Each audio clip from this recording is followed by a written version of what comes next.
Hello everyone, मेरा नाम बाकी फैसल है। आज हम बात करेंगे कि अगर आपको घुटने में ग्रीस या कार्टिलेज का प्रॉब्लम है तो आपको क्या करना चाहिए, तो किस तरह से आप उसको मैनेज कर सकते हैं। सो आपने वीडियो को एंड तक देखना है और आपने ये वीडियो आगे भी शेयर करनी है ताकि लोगों की हेल्प हो सके। हमारे जो घुटनों के बीच में जो कार्टिलेज का प्रॉब्लम होता है, इसमें बेसिकली ये होता है कि ये जो अभी इस साइड पे आपको नजर आ रहा है, ये हमारे घुटनों के बीच की कार्टिलेज बिल्कुल ठीक है, लेकिन जिनको घुटनों के बीच की कार्टिलेज का प्रॉब्लम हो जाए, वे ब्रीज का प्रॉब्लम हो जाए, तो वो कुछ इस तरह का जोड़ हो जाता है। यानी बीच में जो देख रहे हैं ना वाइट वाइट कलर, ये rough and wear and tear की वजह से खराब हो गया, जिसकी वजह से ये जो हड्डी है ये भी नोकदार और नुकीली हो गई है, जिसकी वजह से हमें मोस्टली टक टक की आवाज़ें, रगड़ की आवाज़ें आती है घुटनों के अंदर से। जब आप घुटने के ऊपर अपना हाथ रख के घुटने को सीधा और गट्ठा करेंगे तो आपको घुटने में से आवाज़ें आएंगी। तो ये घुटनों में ऑस्टियोआर्थराइटिस या आर्थराइटिस के जो प्रॉब्लम होते हैं उनकी वजह से होता है, और ये घुटनों में ग्रीस कम होने की वजह से ये वाली दर्द होती है।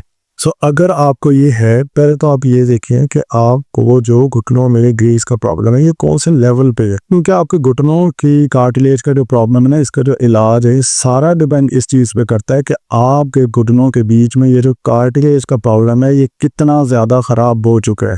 अगर तो आप स्टेज 1 और 2 पे हैं, आप फिजियोथेरेपी से बिल्कुल ठीक हो सकते हैं। अगर आप स्टेज 3 में हैं, फिजियोथेरेपी से आपकी दर्द कम हो जाएगी, लेकिन आपके जो कार्टिलेज का प्रॉब्लम है ये तकरीबन 7 से 70 रहेगा। अगर आप ग्रेड 4 पे हैं तो आप अपना माइंड बना लें कि इसका पक्का हल सर्जरी होगी, टोटली रिप्लेसमेंट होगी, नया घुटना डलेगा। बेसिकली होता ये है कि आप ये देखें लेवल 1 जो इसके अंदर आपकी कार्टिलेज ख़राब होती है, लेकिन अभी थोड़ी बहुत सी होती है। लेकिन अक्सर लोगों को जिनको स्टेज 1 के अंदर हो तो वो सीरियस ही नहीं लेते। हम तो सीरियस ही तब लेते हैं जब हम स्टेज 3 या स्टेज 2 को पहुंचे हुए। स्टेज 1 में हल्की फुल्की दर्द होती है, हालांकि हमें स्टेज 1 के अंदर अपनी प्रॉपर फिजियोथेरेपी करानी चाहिए ताकि आपके घुटने के इर्द गिर्द के पट्टों की स्ट्रेंथनिंग हो सके और आपके घुटनों के ऊपर वजन आना कम हो जाए, ये घुटने बिल्कुल ठीक हो जाते हैं।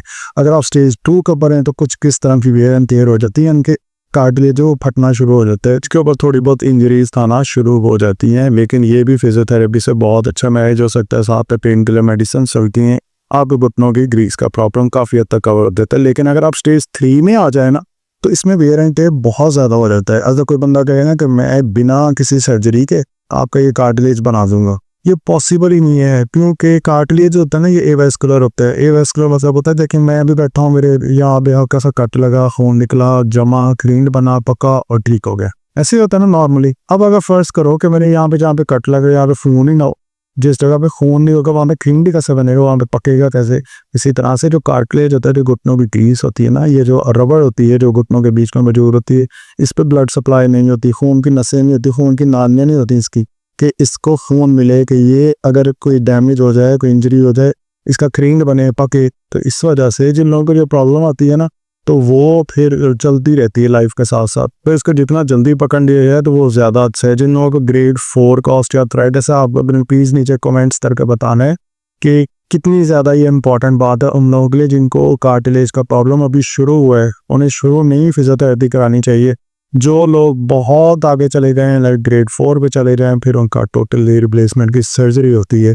अब आपने कैसे देखना है कि आपको कौन से लेवल की प्रॉब्लम है, स्टेज 1 है, स्टेज 2 है, स्टेज 3 है। इसका तरीका होता है आपके एक्सरे के जरिए देखा जाता है कि आपके घुटनों के बीच में कितनी स्पेस कम है, और ये देखा जाता है कि कितने नोकदार पॉइंट्स बन गए।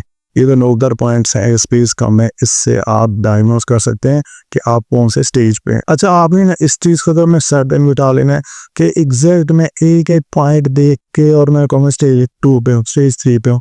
कुछ चीज़ें ऐसी होती हैं, कुछ लोग स्टेज 3 या 4 पे होते हैं, साइंस उनके स्टेज 2 पर रहते हैं। लाइक उनका एक्सरे उठा के देखें तो ऐसा लगता है कि घुटनों में तबाही मची हुई है। रियल में देखें तो उनको दर्द होती है, बट इतनी नहीं होती कि 24 घंटे दर्द हों। ज़्यादा देर बैठ जाएँ तब दर्द हो जाएगी, ज़्यादा देर खड़े रहें तब दर्द हो जाएगी, मूवमेंट करते रहें दर्द कम हो जाएगी। लेकिन एक्सरे देखेंगे तो बहुत ज़्यादा ख़राबी होगी। इस चीज़ को ज़हन पे सवार करके स्ट्रेस नहीं लेना आपने कि मेरा जी घुटना तो गया, कंप्यूटर एक्सरे के अंदर तो स्पेस ही नहीं है, घुटने के बहुत ही ऑस्टियोआर्थ बन गए, नोकदार हो गए। एक्सरे को छोड़ें, आप फिजिकली देखें कि आपका घुटना कैसा है। अभी यहाँ पे स्टेज 4 आपको नज़र आ रहा होगा, तो इस स्टेज 4 के तो देख रहे हैं बीच में स्पेस ही नहीं है, और इधर स्टेज 1 के ऊपर देखें घुटनों के बीच में कितनी अच्छी स्पेस है। सो स्टेज 1 और 2 के ऊपर इसको पकड़ लो, आप भी 3 और 4 के ऊपर जाने नहीं देना। अगर ये 4 पे चला गया तो फिर इसका सोल्यूशन होगा इस तरह की सर्जरी जिसमें आपका टोटल नी रिप्लेसमेंट होगा। अच्छा, अक्सर लोग कहते हैं, अब मेरी बात आपने गौर से सुननी है, अक्सर लोग कहते हैं कि आपके घुटनों में ग्रीस का प्रॉब्लम है, हम टीका लगाएंगे, इंजेक्शन लगाएंगे, PRP करेंगे और जी हाइलोरॉनिक एसिड इंजेक्शन लगवाएंगे, आपको घुटनों में हम ग्रीस भर देते हैं। ये घुटनों की दर्द के लिए तो ठीक है कि मैंने घुटनों के दर्द के लिए DRP कराई है, घुटनों के दर्द के लिए मैंने हाइलोरॉनिक एसिड इंजेक्शन लगवाए, स्टीरॉयड के इंजेक्शन लगवाए, दर्द कम हो जाएगी।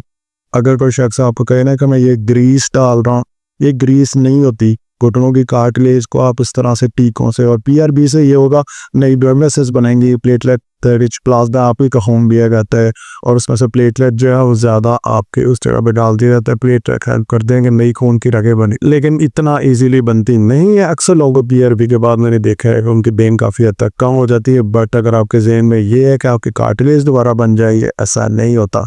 अच्छा, आप फर्ज करो कि अक्सर लोग हैं ना वो कहेंगे कि यार मैंने PRP कराई और मेरे तो कार्टिलेज बन गया।